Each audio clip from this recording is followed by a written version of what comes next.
Assalamualaikum warahmatullahi wabarakatuh. Halo teman-teman semuanya, apa kabar kalian hari ini? Semoga kita semua selalu dalam lindungan Allah Subhanahu wa Ta'ala. Amin ya Robbal 'Alamin. Sebelum kita membahas materi kita pada hari ini, ada baiknya saya akan memperkenalkan diri saya dahulu. Sebelumnya, saya akan pindah ke sini dan akan muncullah ini. Nah, sesuai yang tertera di sini, nama saya adalah Yulia Anggraini, NPM 50285 dari kelas 2B Prodi PGSD STKIP PGRI Lubuk Linggau. Tujuan video ini dibuat pun adalah untuk memenuhi tugas yang diberikan oleh Bapak Yaspin Yolanda, Magister Pendidikan, pada mata kuliah Pengelolaan Kelas.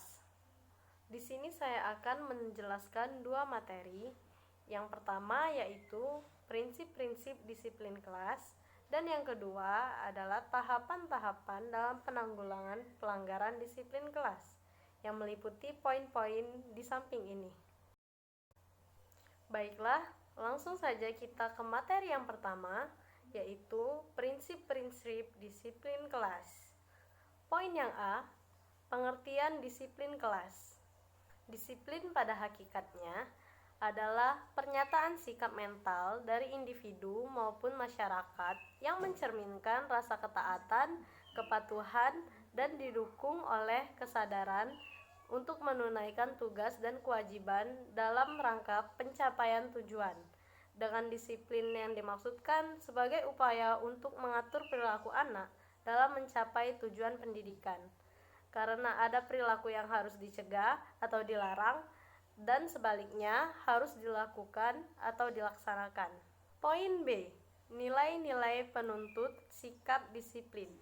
Sikap disiplin yang dilakukan oleh seorang sebenarnya adalah suatu tindakan untuk memenuhi tuntutan nilai tertentu. Nilai-nilai tersebut dapat diklasifikasikan menjadi A. Nilai-nilai keagamaan atau nilai-nilai kepercayaan, B. Nilai-nilai tradisional, C. Nilai-nilai kekuasaan, D. Nilai-nilai subjektif, dan terakhir adalah nilai-nilai rasional. Kaitannya dengan disiplin sekolah atau kelas, maka tindak tanduk yang diharapkan adalah tindak tanduk yang mencerminkan kepatuhan dari berbagai nilai yang telah disepakati oleh semua, baik siswa, guru, maupun karyawannya, yang tertuang dalam tata tertib sekolah atau kelas. Poin C, pendekatan-pendekatan disiplin kelas. Pendekatan yang dapat dilakukan guru dalam menegakkan disiplin pada diri siswa antara lain sebagai berikut. Yang pertama, pemberian bimbingan. Guru hendaknya memberikan kesempatan bagi siswa untuk berbuat dan menumbuhkan gagasan baru atau ide-ide baru yang secara wajar sesuai dengan tingkatan kelasnya. Kedua adalah evaluasi pada diri pribadi. Guru hendaknya memberikan kesempatan kepada siswa untuk mengevaluasi tingkah lakunya berdasarkan peraturan tata tertib yang telah ditetapkan. Poin D, hak peserta didik dalam penentuan disiplin kelas. Menurut McNeil dan Wheeler pada tahun 1990, ada beberapa hak siswa yang penting dan perlu dijamin oleh guru. Yang pertama, hak menyelesaikan pendidikan sebaik-baiknya. Yang kedua, hak persamaan kedudukan atau kebebasan dari diskriminasi dalam kelompok. Yang ketiga, hak berekspresi secara pribadi. Yang keempat, hak keleluasaan. Dan yang terakhir adalah hak menyelesaikan studi secara cepat dan tepat. Poin E, kebutuhan peserta didik dalam penentuan disiplin kelas. Kebutuhan para siswa adalah faktor yang relevan dalam menentukan banyaknya sistem disiplin kelas atau sekolah.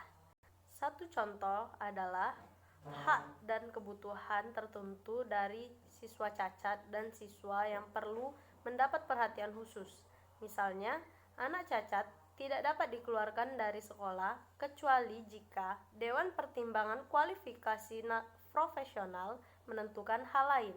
Penentuan itu seperti bahwa penanganan terhadap mereka jika diteruskan di sekolah tersebut akan merugikan kedua belah pihak. Poin F. Tampilan guru dan hubungannya dalam disiplin kelas.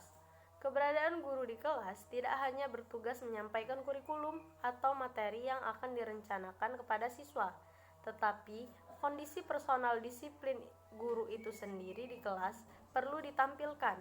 Materi dan disiplin harus dikaitkan kepada pemahaman umum dari apa yang diharapkan para siswa. Program yang cukup efektif dalam memberi pemahaman disiplin misalnya dapat dilaksanakan sekolah dengan cara melibatkan para siswa untuk mendiskusikan topik-topik yang menjadi kepedulian sekolah. Poin G. Teknik-teknik membina disiplin kelas. Terdapat beberapa teknik membina disiplin kelas, antara lain, yang pertama, teknik keteladanan guru, yaitu guru hendaknya memberikan contoh teladan sikap dan perilaku yang baik kepada siswanya.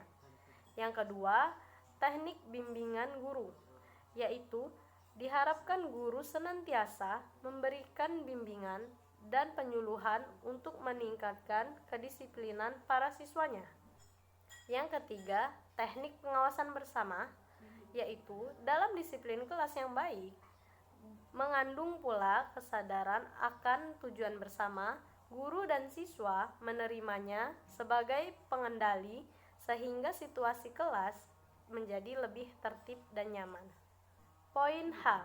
Upaya menegakkan disiplin.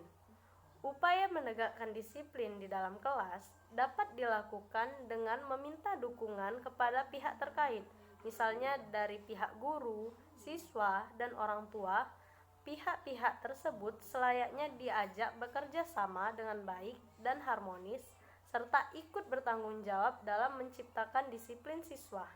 Sampailah kita di poin terakhir pada pembahasan materi pertama, yaitu tips-tips menjalankan disiplin kelas. Tips yang dapat membantu guru untuk mendisiplinkan dan memanajemen kelas sehingga interupsi dan gangguan pada proses belajar mengajar menjadi lebih berkurang. Yang pertama adalah tonggak atau membuat peraturan pada hari pertama masuk kelas. Yang kedua, menegakkan keadilan amatlah penting.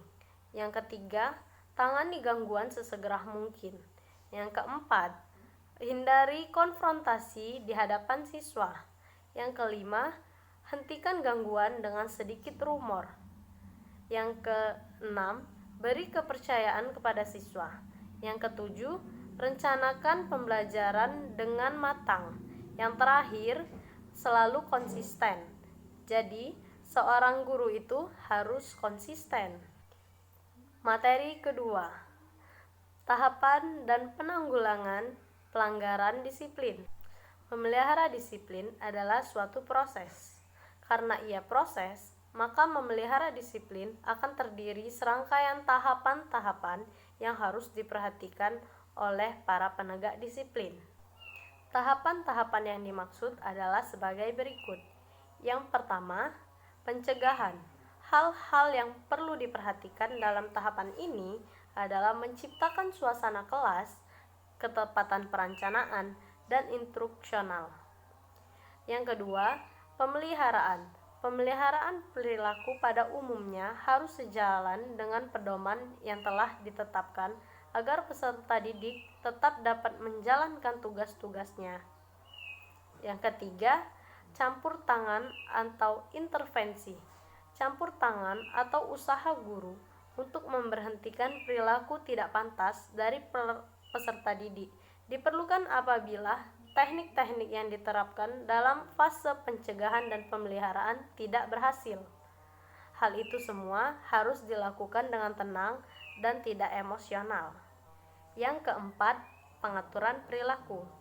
Tujuan pengaturan perilaku adalah untuk mengurangi kesalahan dalam pelaksanaan pengembangan kecakapan peserta didik. Guru dapat membantu peserta didik menyadari bahwa perilaku memiliki konsekuensi dengan kehidupan mereka. Poin B. Pembinaan dan pemeliharaan disiplin.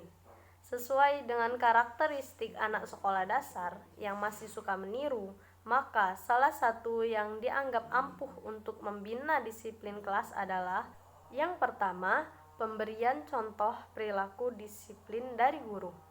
Guru adalah tokoh identifikasi bagi siswa sekolah dasar. Oleh karena itu, jika Anda ingin kelas disiplin, mulailah dari Anda sendiri yang bersikap disiplin. Yang kedua, menetapkan dan mengkomunikasikan standar tingkah laku. Standar tingkah laku kelas yang telah ditetapkan dan dikomunikasikan kepada siswa semenjak dari awal.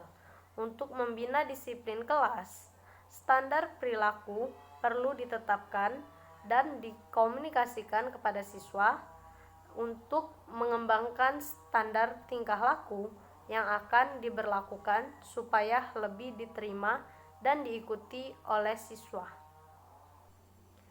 Poin terakhir di materi kedua adalah tujuan tahapan penanggulangan pelanggaran disiplin.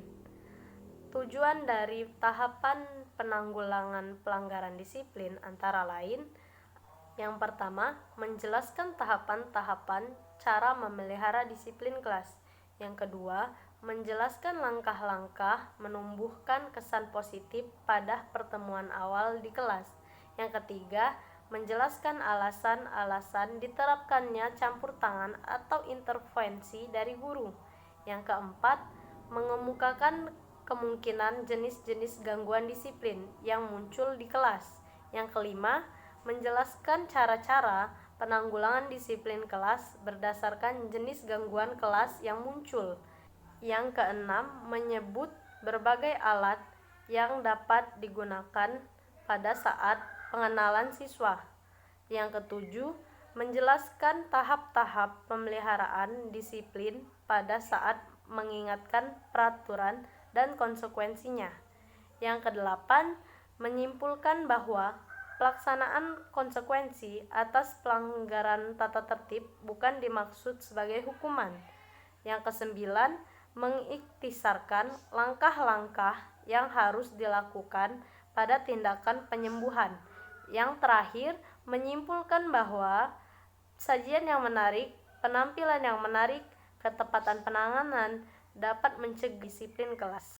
Baiklah, itu saja materi yang saya sampaikan pada kali ini. Apabila ada salah, saya mohon maaf. Kepada Allah saya mohon ampun. Saya akhiri. Wassalamualaikum warahmatullahi wabarakatuh. Bye-bye.